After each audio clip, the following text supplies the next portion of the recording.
নমস্কার প্রিয় দর্শকবৃন্দ, স্বাগতম আপনাদের আমাদের আজকের আধ্যাত্মিক ও মহাপুরাণ ভিত্তিক আলোচনায়। আজ আমরা আলোচনা করব সেই ভয়ঙ্কর সত্য সম্পর্কে যা ভগবান শাস্ত্রে ঘোষণা করেছিলেন। কলিযুগের শেষ দিন হবে মানব সভ্যতার ইতিহাসের সবচেয়ে অন্ধকার, সবচেয়ে ভয়ঙ্কর দিন। কেন ভগবান এই কথা বলেছিলেন? কি ঘটবে সেই দিনে? পৃথিবী কি সত্যিই ধ্বংস হয়ে যাবে, নাকি শুরু হবে এক নতুন যুগ, সত্যযুগের পুনর্জন্ম? এই প্রশ্নগুলোর উত্তর আমরা খুঁজে বের করব আজকের দীর্ঘ আধ্যাত্মিক যাত্রায়। হিন্দু শাস্ত্র অনুযায়ী যুগচক্র 4 ভাগে বিভক্ত। 1. সত্যযুগ, 2. ত্রেতা যুগ, 3. দাপর যুগ, 4. কলিযুগ। কলিযুগ শুরু হয়েছিল শ্রীকৃষ্ণের মহাপ্রস্থানের পরপরই, প্রায় 5000 বছর আগে। শ্রীমদ্ভাগবত মহাপুরাণে স্পষ্ট লেখা আছে, যখন শ্রীকৃষ্ণ এই ধরাধামে শরীর ত্যাগ করেন, তখনই কলিযুগের অন্ধকার পৃথিবীকে গ্রাস করে। অতএব আমরা এখন সেই কলিযুগের মধ্যেই আছি। ভগবান শ্রীকৃষ্ণ ও ঋষিরা ভবিষ্যৎবাণী করেছিলেন কলিযুগের ভয়ঙ্কর বৈশিষ্ট্য সম্পর্কে। 1. ধর্ম ধীরে ধীরে ক্ষয় হতে থাকবে। 2. মিথ্যা, প্রতারণা, অসত্য কথা সমাজকে গ্রাস করবে। 3. সন্তান পিতামাতাকে অশ্রদ্ধা করবে। 4. নারীদের প্রতি অসম্মান বাড়বে। 5.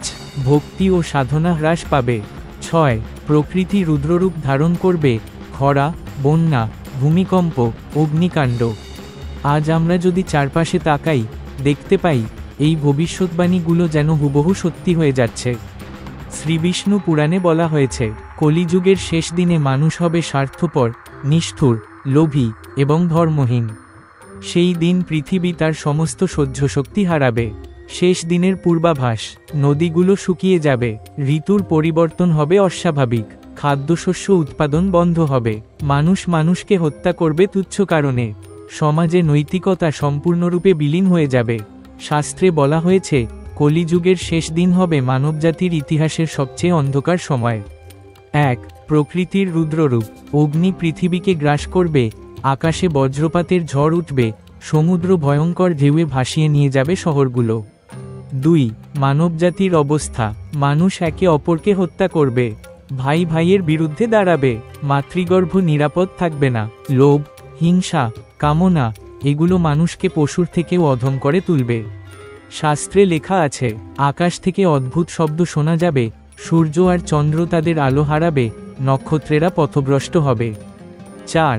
দেবতাদের নীরবতা, শেষ দিনে দেবতারা পৃথিবী থেকে দূরে সরে যাবেন, কারণ তখন মানবজাতি আর ভক্তির যজ্ঞ থাকবে না, ও কল্কি অবতারের আগমন।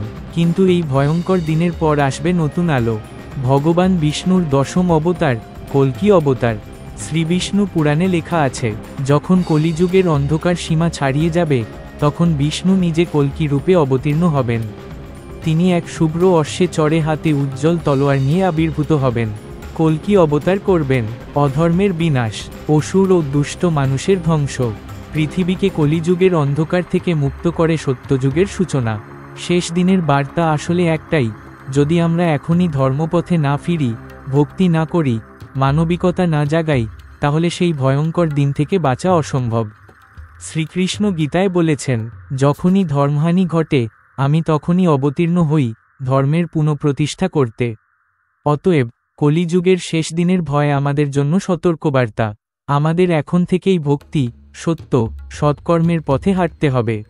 বন্ধুরা, আজ আমরা শুনলাম ভগবান কেন বলেছিলেন কলিযুগের শেষ দিন হবে পৃথিবীর সবচেয়ে ভয়ঙ্কর দিন। এটি শুধু ধ্বংসের কাহিনী নয়, এটি এক নতুন আলোর বার্তা। ধ্বংসের পরেই শুরু হবে সত্যযুগ, এক নতুন সোনালী যুগ। তাই আসুন আমরা এখন থেকেই প্রার্থনা করি, হে ভগবান, আমাদের হৃদয়কে সত্য, ভক্তি ও প্রেমে ভরিয়ে দাও। হরে কৃষ্ণ কৃষ্ণ কৃষ্ণ হরি হরি, হরে রাম রাম রাম হরি হরি। যদি ভিডিওটি ভালো লেগে থাকে, তাহলে লাইক, শেয়ার ও সাবস্ক্রাইব করুন আমাদের চ্যানেল। পরের ভিডিওতে আবার আসব শাস্ত্র ও আধ্যাত্মিক রহস্য নিয়ে। ধন্যবাদ।